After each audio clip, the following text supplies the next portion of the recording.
Does your commuter rail system have one line? That one line that just stands out from the rest of the system for one reason or another? Whether it be due to short length, low ridership, odd placement, or just straight up different. Well, I'm here to point out this line, go over its history, explain why it's so odd, and what can be done to fix it. All of this and more in this episode of Fixing Your Branch Line. Hello everyone, and welcome to this brand new series where I look at a specific branch line of a North American commuter rail with more than 4 branches, go over its history and its flaws, and give suggestions on how to improve its service. Since I will only be covering commuter rail agencies with 4 or more branch lines, this means single branch commuter railroads such as Ace Train are exempt from an episode in this series, since it wouldn't be fair for me to take one main line and compare it to nothing else in the system or a line that hasn't been constructed yet.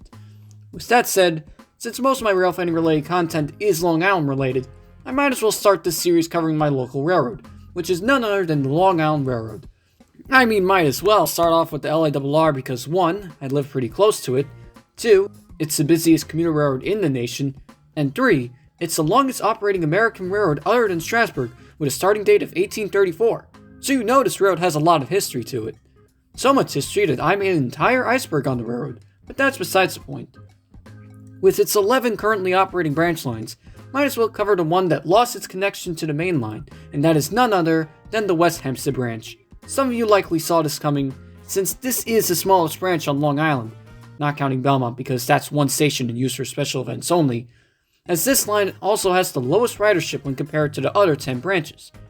With that said, it should come as no surprise that this branch has been threatened with abandonment on a number of occasions and has relatively limited service on a daily basis. But first, a bit of history about this branch.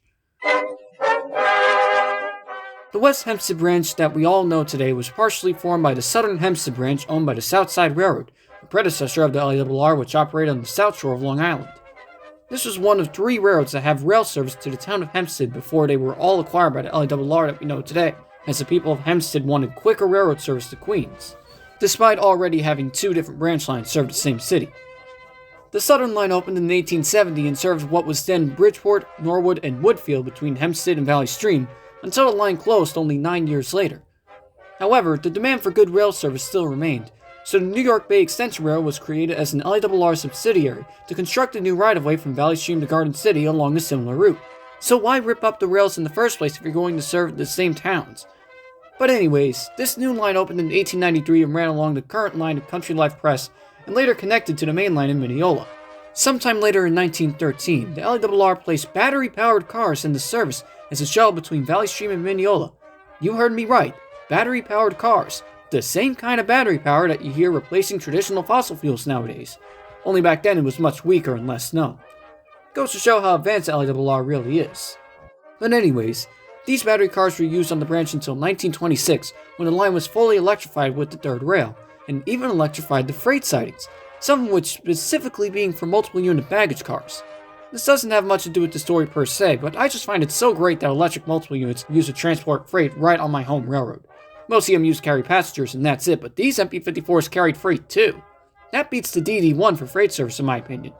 Well, maybe not because they're actual locomotives, but I'm going way off topic. Anyways, the glory of the new electrified West Hempstead Branch wouldn't last for long, since the Interstate Commerce Commission forced the railroad to undergo a grade crossing elimination program throughout the branch in 1935, thus ending all passenger service north of West Hempstead, and now only making the route a stub-end branch instead of a perfect throughway, with the tracks connecting the town to the Hempstead Branch being removed sometime in the 1960s, as they were only used for non-revenue transfer moves up until that point.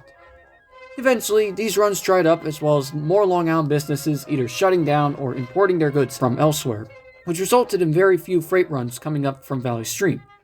Although one interesting point to note is that New York Atlantic Railway, the current operator of rail freight on Long Island, lists West Hempstead as part of its system in an early map, but there is seemingly no known footage of NYAR in this branch, especially since the 2 customers that was next to the West Hempstead station has since been converted into housing.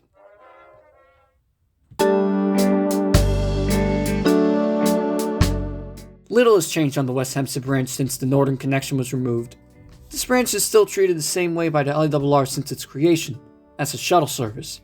Usually, M7s can be found in 6-car formations running on the single-tracked line.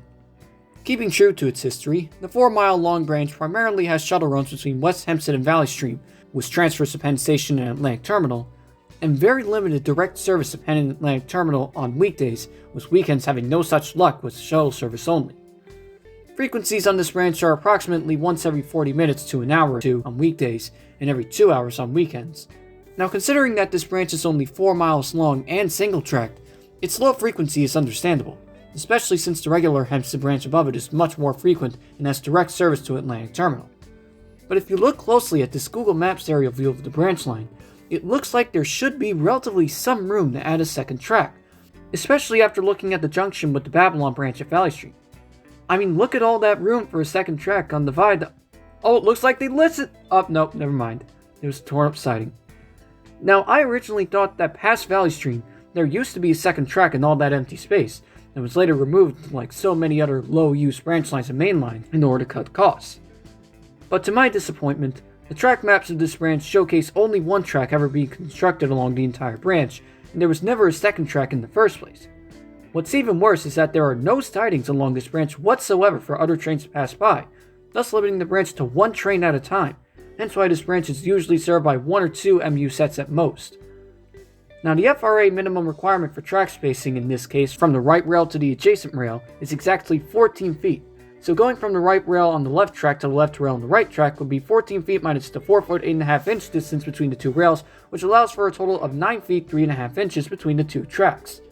Since a rail right-of-way is 100 feet total, this will require 50 feet out from the center of each track, but based on this view of the double track for Ronkonkoma branch, I highlighted a railroad tie to measure out the space between the center of the track and the end of the right-of-way to be 3 of these ties, or 14 feet and 1.5 inches, so we'll be using this measurement instead of 50. So, a double-tracked right-of-way on this branch would be 2 times 14 foot 1.5 inches for the gravel plus the 2 times 4 foot 8.5 inches for the track gauge, plus 9 feet 3.5 inches between the two tracks, all adding to a grand total of 46 feet and 11.5 inches for a right-of-way. Now, using this screenshot, I drew a line on one of the ties on the West Hempstead branch to represent 4 foot 8.5 inches on the track, and after spacing it along a section of the right-of-way, I've come to the conclusion that a double-track right-of-way is possible with just 2 inches to spare at a total of 47 feet and 1 inch. Well, at least for this portion of track. Improvements would have to be made elsewhere along the route, including vegetation on pretty much the entire left-hand side of the right-of-way, right up to the fence, possibly moving the existing track to the right in some places, adding a second platform at Malvern and Hempstead Gardens, and pushing back the existing platforms for Lakeview and Westwood in order to add a second track.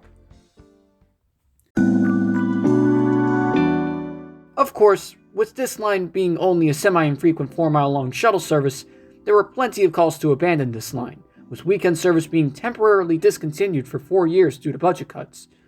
But not every proposal having to do with this branch is about abandonment.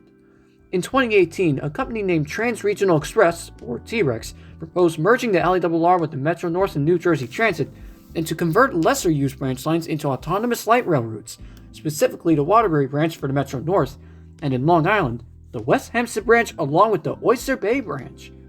Although I don't necessarily agree with the Oyster Bay branch being low use, such a claim is perfectly reasonable for the West Hempstead branch, and would also connect to its original terminus of Mineola, as well as a loop on Front Street and Hempstead-Bethpage Turnpike and the Mitchell Secondary. However, the problem with converting these routes into a light rail line is that they would most likely be severed from the existing routes, especially if these light rails would use overhead wires, which may result in clearance issues for higher rail cars. Unless if this plan were to follow the San Diego Imperial Valley Railroad, in which freight trains are able to run the exact same tracks as the San Diego light rail, therefore allowing multiple types of passenger and freight cars on the same tracks as light rail. Although there is no direct news of this project since its announcement a few years ago, I still give the T-Rex plan a 2 out of 10 because they forgot to include the Wading River branch. I'm kidding.